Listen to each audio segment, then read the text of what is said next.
The war between humans and the Empire had lasted 7 years. 7 years of fire and blood among the stars. 7 years of young soldiers dying on planets they could not pronounce. When it finally ended, humanity stood victorious, but the cost had been terrible. The peace treaty was signed on a cold station orbiting Neptune.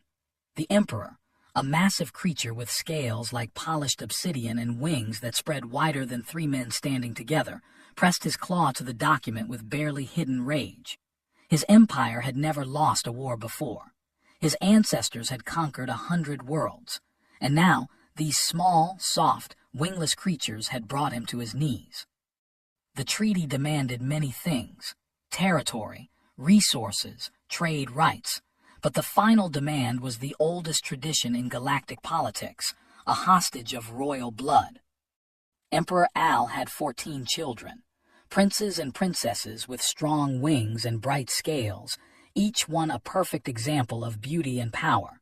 Any of them would serve as a valuable hostage. Any of them would remind the humans that they held something precious. But Al did not want to give the humans something precious. He wanted to insult them. In the deepest part of the imperial palace, in rooms that visitors never saw, there lived a 15th child. Her name was Lyri, and she was 8 years old. She had been born with wings too small to ever fly. Her scales were pale and colorless, almost transparent in certain light. Among a species that valued size and color and strength, she was considered cursed. Her mother, a low-ranking concubine, had died giving birth to her. No one mourned. The servants whispered that the gods had punished the mother for some unknown sin, and the child was living proof of that punishment. Lyri lived alone. She ate after everyone else had finished. She wore clothes that other children had thrown away. When the emperor walked through the palace, she was hidden in closets so he would not have to see her face. She had learned very early that she was not wanted.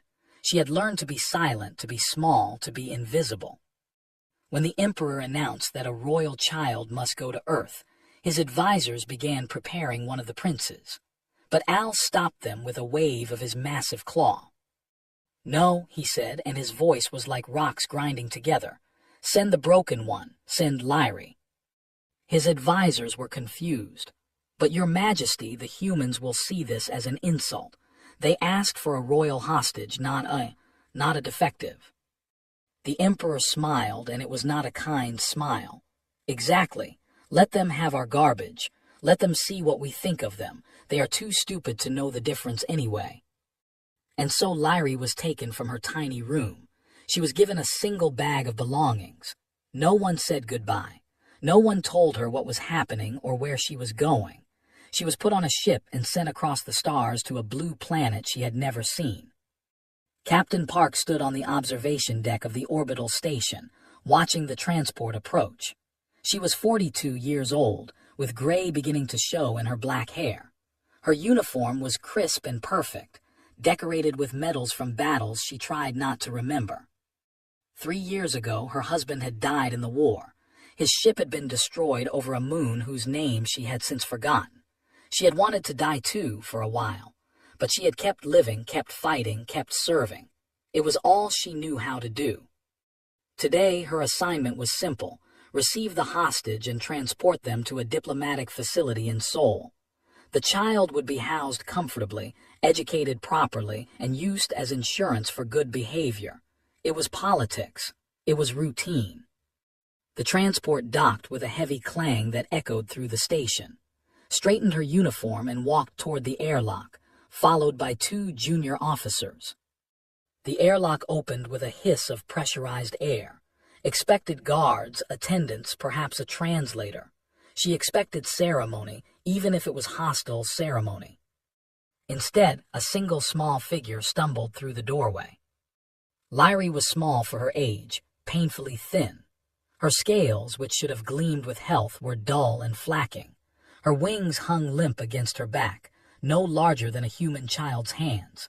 She wore a simple gray dress that was too big for her, and she carried a bag that seemed too heavy for her tiny arms. But it was her eyes that stopped cold, large, golden, and absolutely empty of hope. the eyes of a creature that had learned to expect nothing but pain. The guards who had escorted her did not even step off the ship.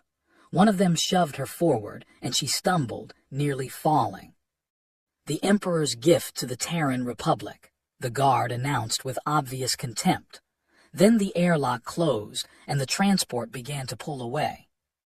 Did not move for a long moment. She stared at the child who stood shivering in the cold station air, hugging her bag like it was the only friend she had ever known. The junior officers behind her shifted uncomfortably. "Captain," one of them asked, "should we contact the diplomatic facility? Let them know the hostage has arrived." Walked forward slowly. She knelt down so that she was at eye level with the alien child. This close, she could see scars on the girl's arms, old scars, and newer ones on her neck, half hidden by her collar. "What is your name?" asked softly. The child flinched at being addressed directly. Her golden eyes went wide with fear, and she looked down at the floor immediately, as if making eye contact was forbidden. "El Larry," she whispered. Her voice was hoarse, like she had not spoken in days, perhaps weeks. Larry repeated, "That is a beautiful name." The child looked up in shock. Perhaps no one had ever told her that anything about her was beautiful. Felt something crack inside her chest, something that had been frozen since her husband's death. She thought of the diplomatic facility with its cold efficiency and political purpose. She thought of this child being raised as a bargaining chip, surrounded by people who saw her only as a tool. She thought of her own empty apartment, her own silent dinners, her own nights spent staring at the ceiling, wondering what she was living for. "Captain," the junior officer asked again, "what are your orders?" Stood up. She took off her uniform jacket and wrapped it around the shivering child. Larry gasped at the warmth, at the unexpected kindness, and tears began to stream down her pale face. "Change of plans," said. Her voice was steady, but her heart was pounding. She was about to break approximately 17 regulations. She did not care. "I am taking personal custody of the hostage.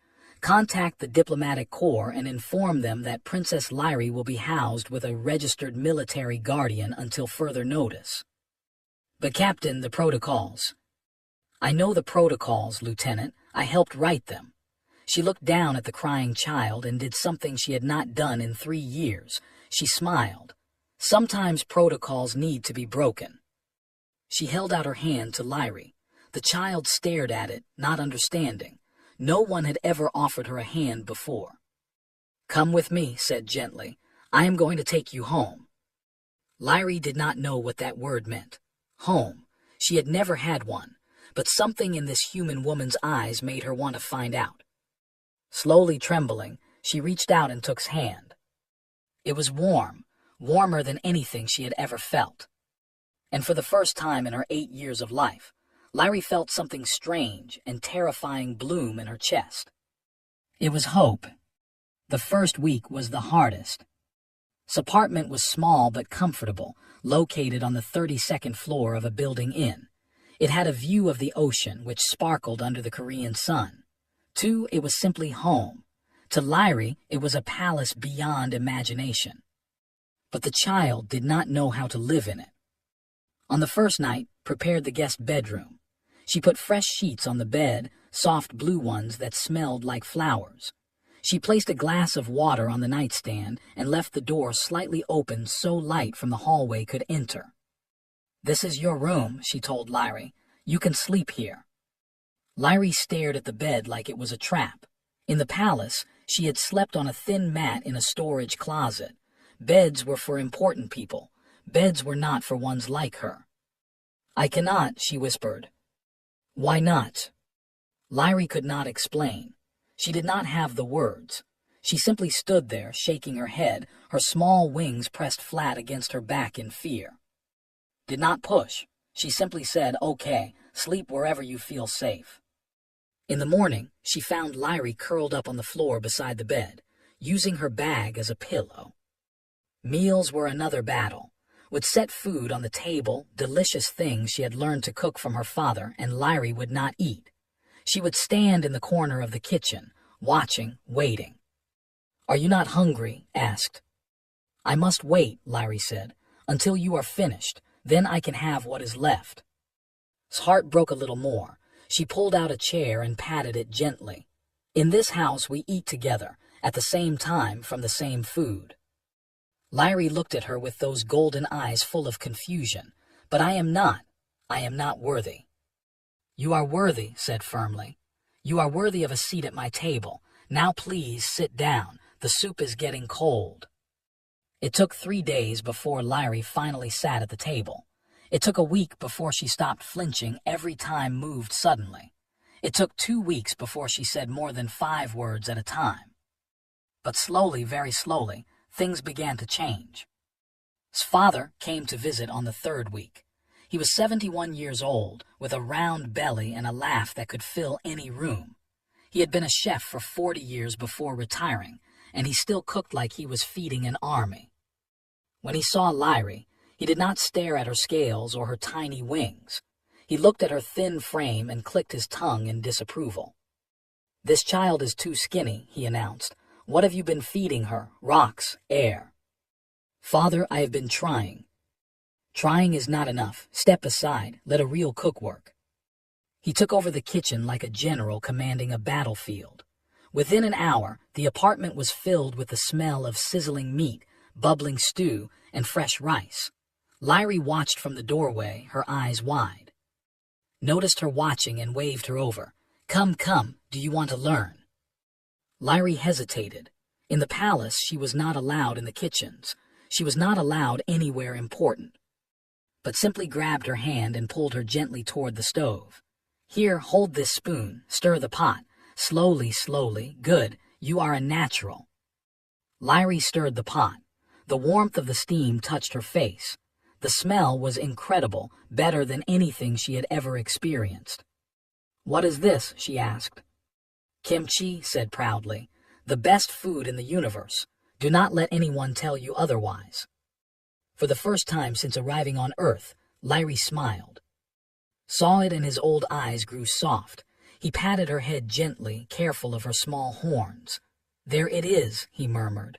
"There is that smile. You keep that, little star. You keep that forever." Little star. No one had ever called her anything so kind. That night, Larry ate 3 bowls of soup. She sat at the table with Anne, and she listened to them talk and laugh. She did not understand everything they said, but she understood the warmth. She understood the love. When it was time for bed, she still slept on the floor, but she slept better than she had in years. Spring turned to summer, took time off from her military duties to focus on Larry. She enrolled the child in language classes, hired tutors for basic education, and took her on trips around the city. Larry learned that Earth had oceans, vast and blue and full of creatures stranger than anything on. She learned that humans laughed at silly things and cried at sad things and sometimes did both at the same time. She learned that food could be an act of love, that bedtime stories existed, that some adults actually kept their promises. She also met was nephew, the son of her late brother. He was 10 years old, loud, energetic, and absolutely fearless. When he first saw Larry, he did not run away or stare in disgust. Instead, his eyes went wide with excitement. "You are an alien," he shouted. "A real alien. This is the coolest thing ever." Larry did not know how to respond. No one had ever called her cool before. Did not wait for a response. He grabbed her hand and pulled her toward his collection of video games. "Come on, I will teach you how to play. Have you ever used a controller? No. Okay, this button makes you jump, this button makes you punch, and this button, well, we will figure that out together." They played for hours. Larry lost every game but did not mock her. He just laughed and said, "You will get better. Everyone is bad at first." From that day forward became her constant companion.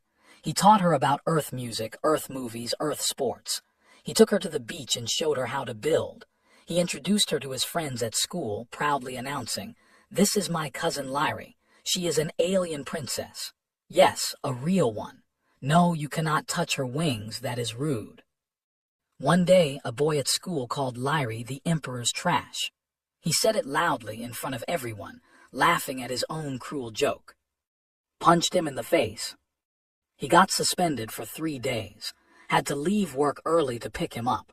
She was angry, or at least she pretended to be.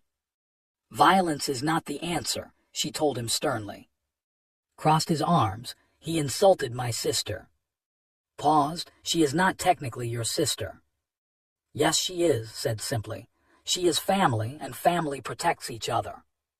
That night, Lyrie could not sleep. She kept thinking about what it said. Family. She had never had a family. She had only had people who were ashamed of her existence. She crept out of her room and found sitting on the balcony, looking at the stars. Lyrie sat down beside her, and for a long moment, neither of them spoke. Am I really family? Lyrie finally asked. Her voice was small and uncertain. Or are you just being kind until you send me away? Turned to look at her. There were tears in her eyes, and Lyrie felt fear spike through her chest. Had she said something wrong? Was she going to be punished? But did not punish her.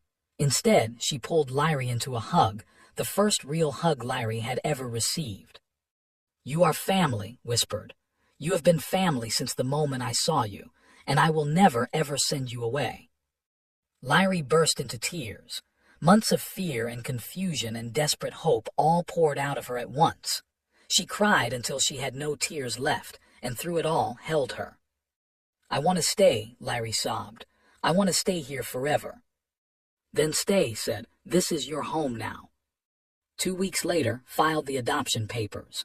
It was complicated, involving treaties and diplomats and lawyers who charged too much money, but fought through all of it. She called in favors from admirals and senators. She argued with bureaucrats who said it was impossible. Nothing was impossible when it came to her daughter. On a warm autumn day, 1 year after Lyrie had arrived on Earth, the adoption was finalized. Lyrie stood in a courtroom, wearing a new dress that had bought her, and listened as a judge read the official declaration. From this day forward, the child known as Lyrie shall be legally recognized as Lyrie Park, daughter of Park, citizen of the Terran Republic. Cheered so loudly that the judge had to ask for silence, cried into a handkerchief, and knelt down beside her daughter, holding her hands. You were never broken, she said softly. You were just waiting for the right home. Lyrie looked at her mother, her grandfather, her brother. She looked at this family that had chosen her when her own blood had thrown her away. I love you, she said.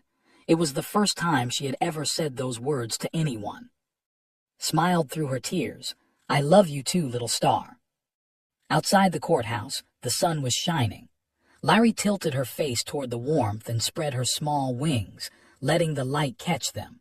They shimmered with colors she had never noticed before, soft blues and purples hidden in the pale scales.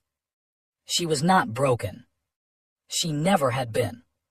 She was Lyrie Park, and she was finally home. 10 years passed like water flowing down a river, sometimes fast, sometimes slow, but always moving forward. Lyrie Park grew from a frightened child into a young woman that her family could barely recognize. She was still small by standards, and her wings had never grown larger, but everything else about her had transformed. She stood straight now, with her shoulders back and her chin raised. Her scales, once dull and flacking, now gleamed with healthy silver that caught the light like moonbeams. Her golden eyes, once empty with despair, now sparkled with intelligence and quiet confidence. She had graduated from secondary school with the highest marks in her class. She spoke Korean fluently, along with English, Mandarin, and 4 alien languages including her native. She read constantly, filling her room with books about history, law, politics, and diplomacy.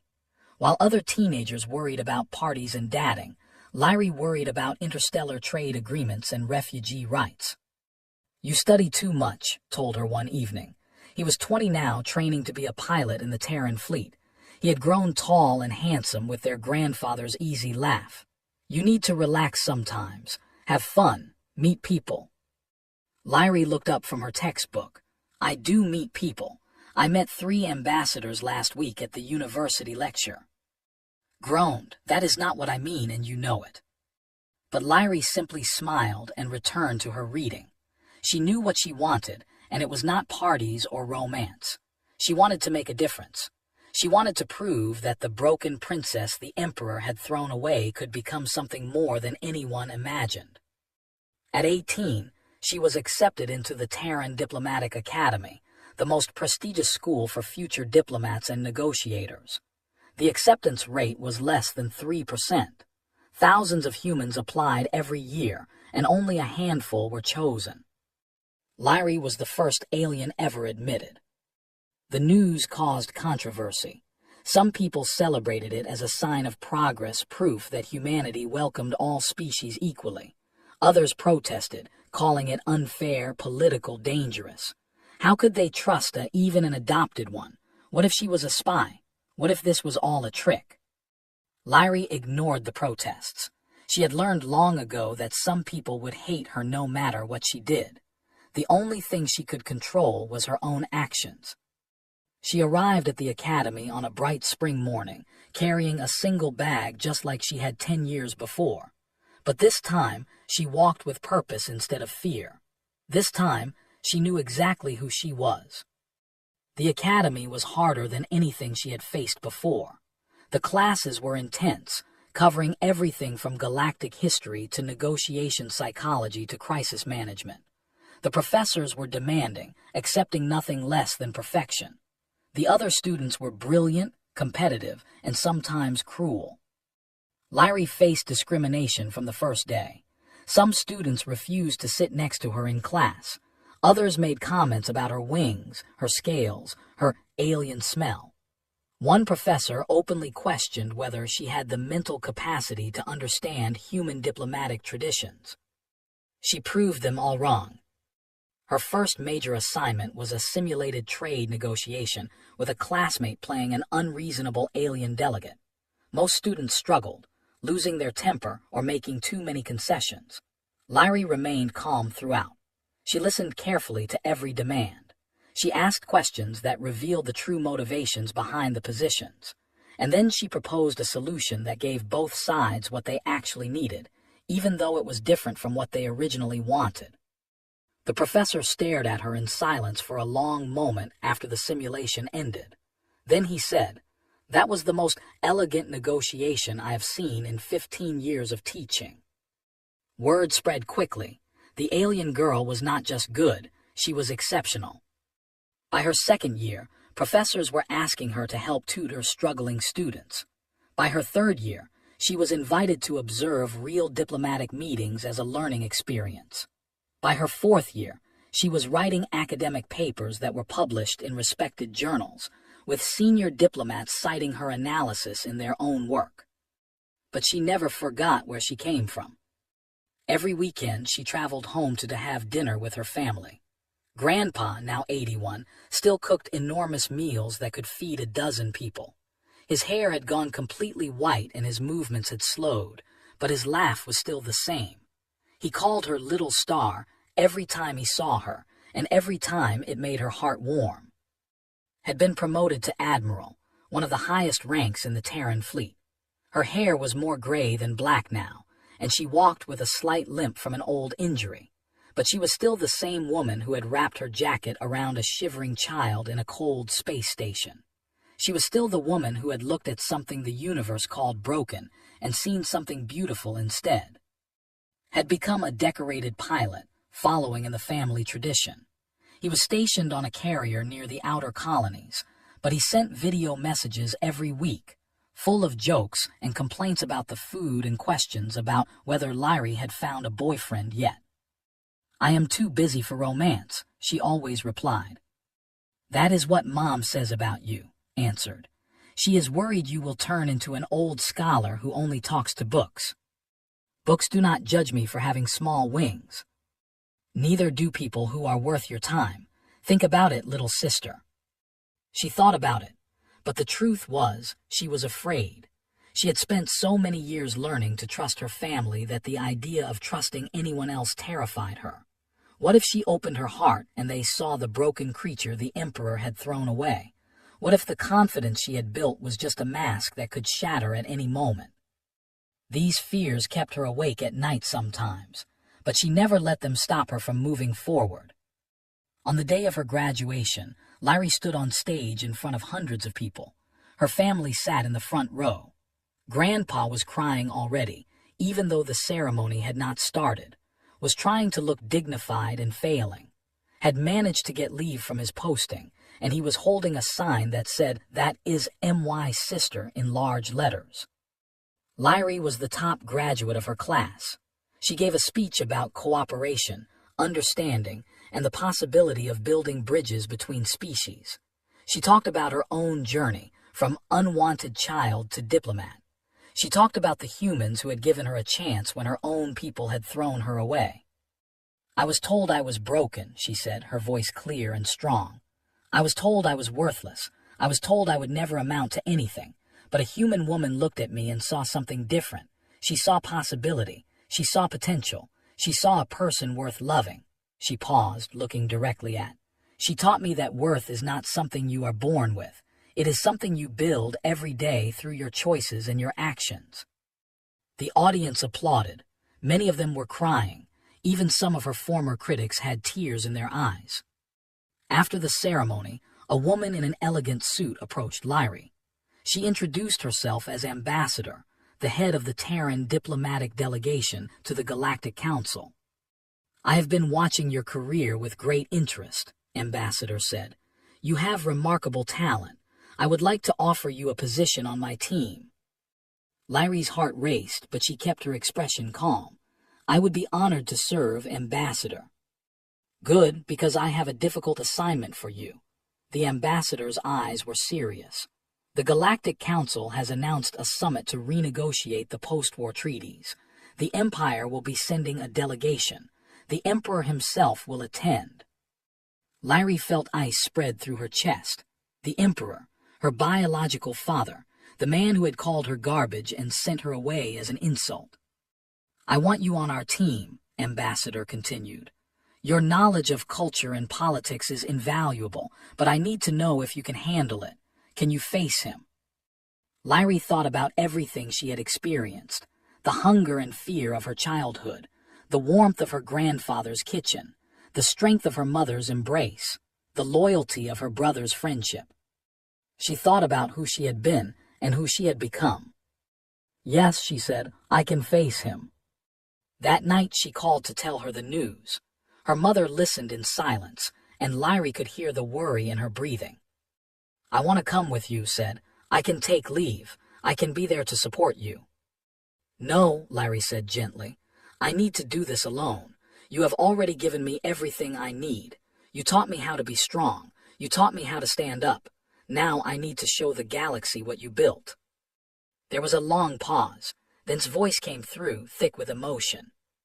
"I am so proud of you, little star. I have been proud of you since the first day." Larry smiled, feeling tears prick her eyes. "I know, Mom, I know." She hung up the phone and looked out her window at the night sky. Somewhere out there, among those countless stars, the Emperor was preparing for the summit. He probably did not even remember the child he had discarded. He probably assumed she was dead or serving as a slave somewhere. He had no idea what was coming. Larry Park straightened her shoulders and began to prepare. She had 10 years of knowledge, training, and love behind her. She had a family that believed in her. She had a purpose that burned in her heart like a star. The broken princess was about to show the galaxy what she had become. Axis Prime was the largest neutral station in the galaxy. It floated in empty space between 3 major empires, belonging to none of them. It was a city of metal and glass, home to diplomats, traders, criminals, and everyone in between. For 1 week every standard year, the Galactic Council met there to discuss matters of interstellar importance. This year, 47 species had sent representatives. The station was crowded with creatures of every shape and size. There were tall, thin beings that moved like liquid. There were short, armored species that clicked when they talked. There were flying delegates and swimming delegates and delegates that existed as clouds of intelligent gas. And there were Emperor Al arrived with a delegation of 50, including princes, generals, and advisors. His ship was the largest in the docking bay, covered in gold and obsidian, designed to impress and intimidate. When he walked through the corridors of Axis Prime, crowds parted before him. His wings spread wide, casting shadows over everyone nearby. His scales gleamed like polished darkness. He was still furious about losing the war. 10 years had not cooled his hatred for humanity, but he was also cunning. He had spent a decade rebuilding his military in secret, forming hidden alliances, preparing for the day when he could have his revenge. This summit was a test. He would push the boundaries of the treaties, demand new concessions, and measure humanity's weakness. If they showed any sign of bending, he would know that his time was coming. The Terran delegation arrived on a smaller ship, simple and practical.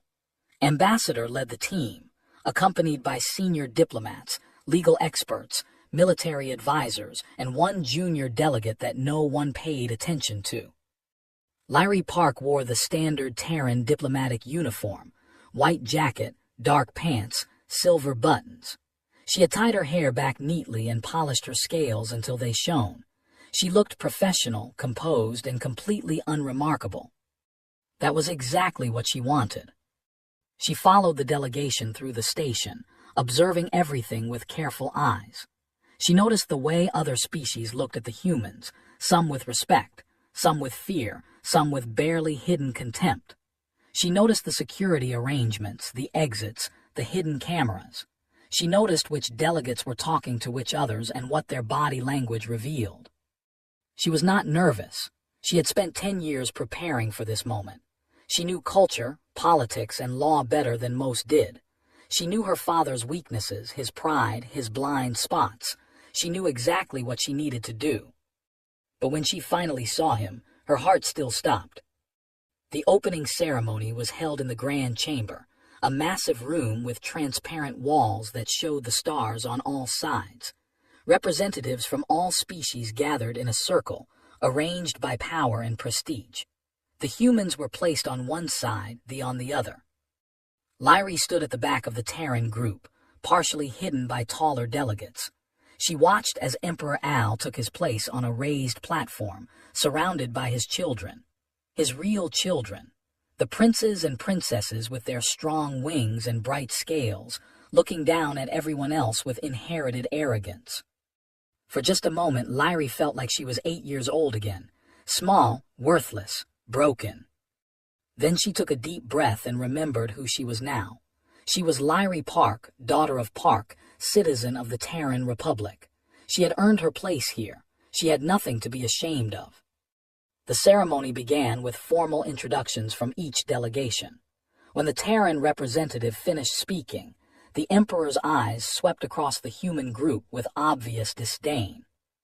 "Humans," he said, his voice booming through the chamber. "So small, so fragile, so convinced of their own importance." He smiled, showing rows of sharp teeth. "I remember when your species thought the stars were distant lights in the sky. Now you stand among the great powers of the galaxy. It is almost amusing." Several human delegates stiffened with anger, but Ambassador remained calm. "The Terran Republic thanks the Emperor for his colorful welcome," she said smoothly. "We look forward to productive negotiations." The first day of the summit was dedicated to formal statements and position papers. Each delegation presented their goals and demands. They demanded a reduction in territorial sanctions. The humans demanded continued monitoring of military production. Other species demanded resolution of trade disputes, border conflicts, and resource allocations. Lyrie sat in the back and took notes. She analyzed every word the Emperor spoke, every gesture his advisors made. She built a picture in her mind of their strategy, their priorities, their hidden agendas. By the second day, real negotiations began. Lyrie was assigned to a subcommittee dealing with refugee resettlement, a topic too minor for senior diplomats but important enough to require attention. She was perfect for the role, knowledgeable, invisible. But she was also listening, gathering information, waiting for her moment. On the third day, her moment came. The main negotiating session had reached an argument over trade routes. The emperor claimed that Terran restrictions were strangling his economy. Ambassador countered with evidence of illegal arms shipments. The debate was getting heated, with both sides raising their voices. Then one of the emperor's advisors produced a document. It was supposedly proof that the Terrans had violated the peace treaty first, that they had secretly militarized a neutral zone 3 years ago. The room went silent. If the accusation was true, it would shift the moral high ground entirely. Other species began whispering, questioning humanity's honor. Ambassador looked shaken. She turned to her team for answers, but no one knew how to respond. Larry stepped forward. "May I examine the document, Ambassador?" she asked quietly. Hesitated, then nodded. Larry walked to the center of the chamber, her footsteps echoing in the silence. Every eye in the room was on her, including the Emperor's. He stared at her with vague confusion. There was something familiar about this small in human clothes, but he could not quite place it. Larry took the document and studied it carefully. Then she smiled. "This document is forged," she said clearly. "The date seal uses the old calendar, which was replaced 8 years ago. The shipping coordinates reference a station that was destroyed during the war and never rebuilt. And the signature at the bottom belongs to Admiral, who died 6 months before this document was supposedly written." The room erupted in murmurs. The Emperor's advisor spluttered with indignation, but Larry was not finished. "Furthermore," she continued, "I have evidence of my own." She pulled a data chip from her pocket and inserted it into the chamber's display system. "These are intercepted communications from military command, showing unauthorized weapons production in direct violation of the peace treaty.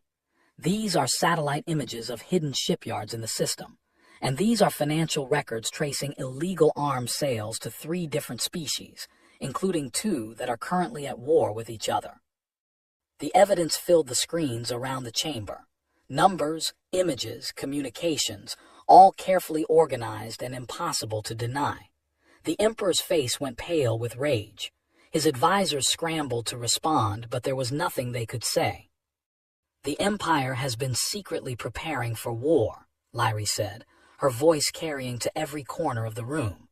"They have violated the peace treaty repeatedly, and they attempted to use a forged document to blame humanity for their own crimes."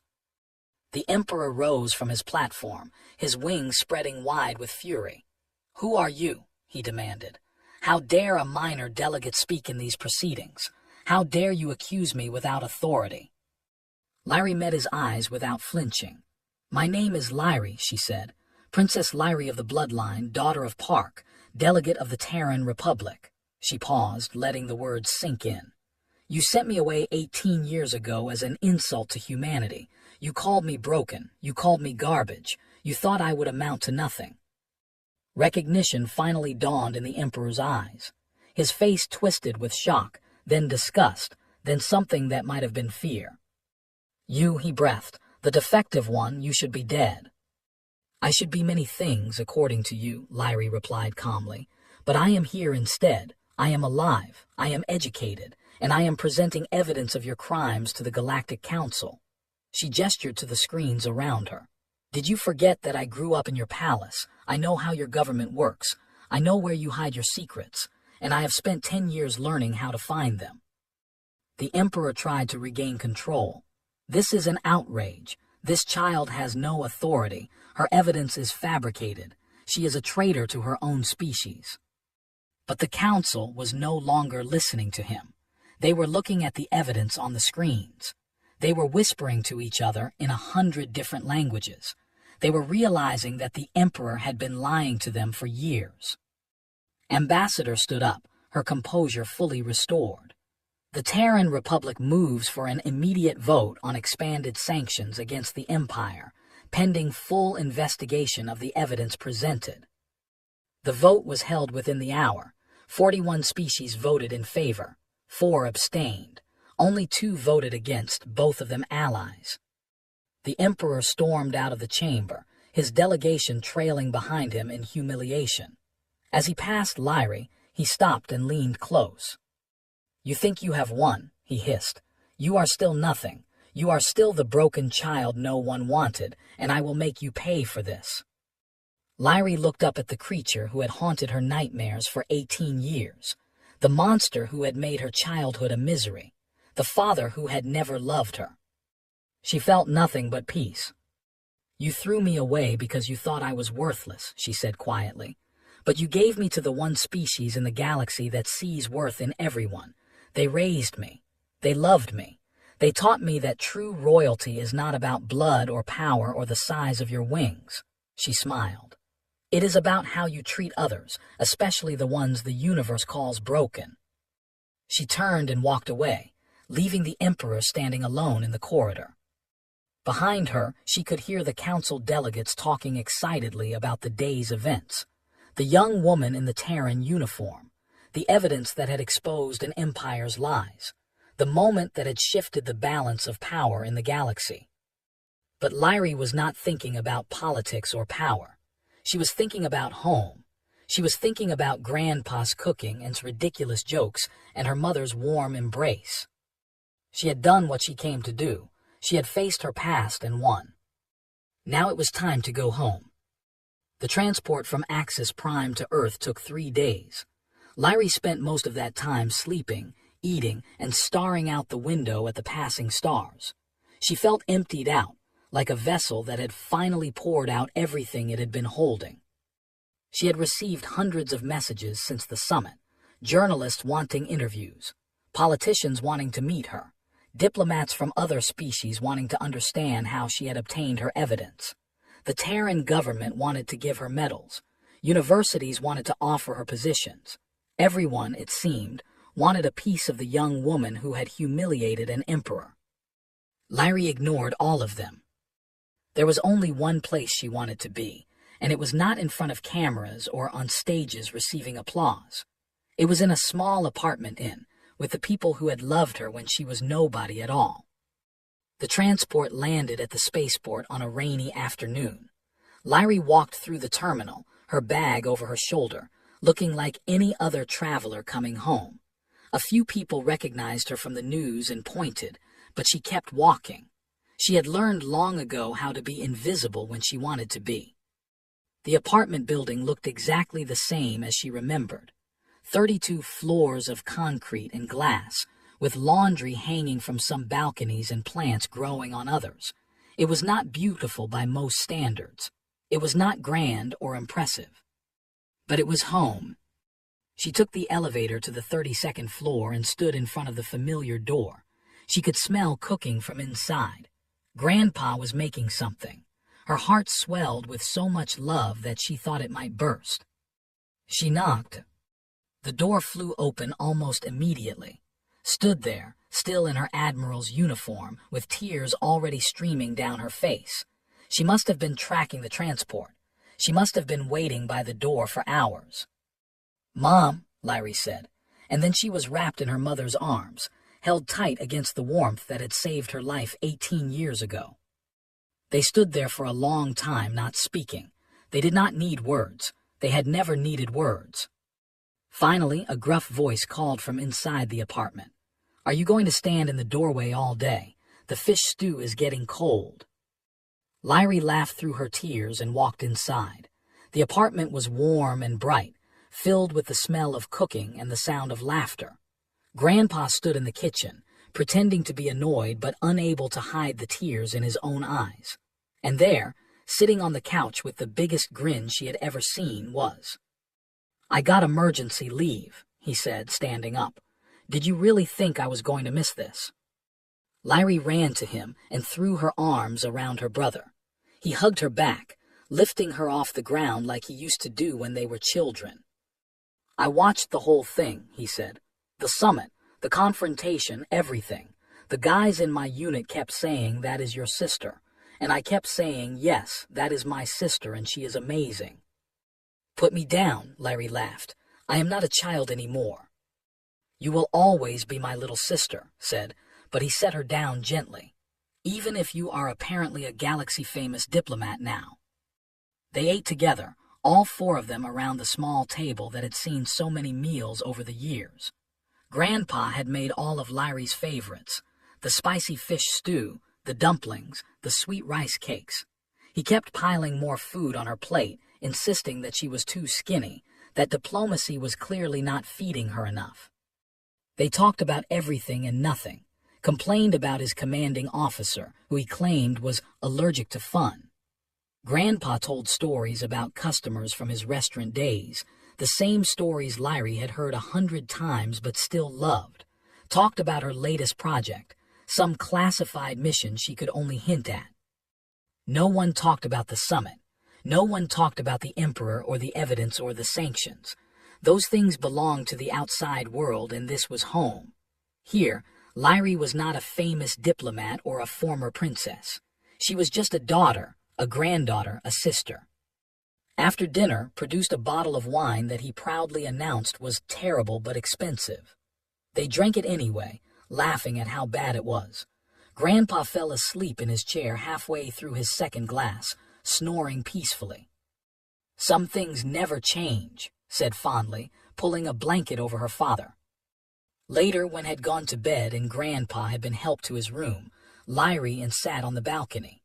The rain had stopped, and the clouds had parted to reveal Earth's moon, large and silver in the dark sky. "I was so scared," admitted quietly. "When I heard you would be facing him, I wanted to be there. I wanted to protect you." "I know," Lyrie said, "but I needed to do it alone.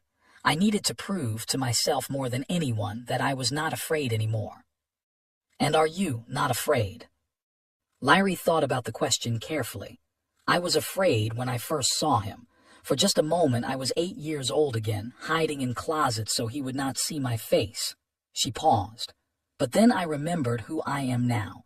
Not because of him, because of you, because of everything you taught me." Reached over and took her daughter's hand. Her grip was warm and strong, the same grip that had pulled Lyrie out of despair all those years ago. "When I saw you in that station," said, "I thought my heart would break. You were so small, so scared. And I just knew that I could not let you go to some government facility to be treated like a political tool."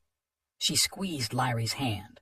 "But I never imagined you would become this brilliant, brave, incredible person. You have surpassed everything I dreamed." "I did not do it alone," Lyrie said. "I had you. I had Grandpa and I had a family." "Yes," agreed. "You did, but the strength was always inside you. We just helped you find it." They sat in comfortable silence, watching the moon rise higher. Somewhere in the city below, people were living their lives, unaware that a young woman on a balcony above them had changed the course of galactic politics. Somewhere in the stars above, the Empire was facing the consequences of an emperor's cruelty. But here, in this moment, none of that mattered. "Mom," Lyrie said after a while, "can I ask you something?" "Anything." "Why did you do it? That first day when you took me home instead of sending me to the facility, you broke regulations. You risked your career. You did not even know me. Why?" Was quiet for a long moment. When she spoke, her voice was soft and full of memory. "Because you had the same eyes my husband did, not the color but the look of someone who has given up hope but is still trying to survive anyway." She turned to face Lyrie. "After he died, I thought about giving up too. Every day for months I thought about it, but I kept going because I did not know what else to do." She paused. "When I saw you, I realized that maybe there was a reason I was still alive. Maybe I was supposed to find you. Maybe we were supposed to save each other." Lyrie felt tears rolling down her cheeks. "Did we save each other?" Smiled, and it was the most beautiful thing Lyrie had ever seen. "What do you think, little star?" Lyrie leaned her head on her mother's shoulder, the same way she had done when she was a child, the same way she would do when she was old. Some things did not need to change. "I think yes," she whispered. "I think we did." The moon continued to rise. The stars continued to shine. And on a small balcony a human and her daughter sat together, watching the universe turn. Lyrie thought about everything she had learned in her 26 years of life. She thought about the cruelty of blood family and the power of chosen family. She thought about pain and healing, about fear and courage, about the long journey from broken to whole. She thought about what royalty really meant. Among the royalty was defined by bloodlines and power, by the strength of your wings and the brightness of your scales. The strong ruled and the weak were discarded. It was a cold definition, a cruel definition. But humans had taught her a different truth. Royalty was not about what you were born with. It was about what you did with what you had. It was about kindness and sacrifice, about lifting others up instead of pushing them down. It was about seeing a broken child and choosing to love her anyway. Park was the truest royalty Lyrie had ever known. And Lyrie, in her own way, had become royalty too. Not because of her bloodline or her titles, but because of how she chose to live. Because she remembered every name, treated every person with dignity, and fought for those who could not fight for themselves. She was Lyrie Park, daughter of Park, granddaughter of, sister of, citizen of Earth, diplomat of the Terran Republic, and princess of a house that valued love over power. She had been given away as an insult. She had become a daughter, a diplomat, a symbol. And she was finally, completely, forever home.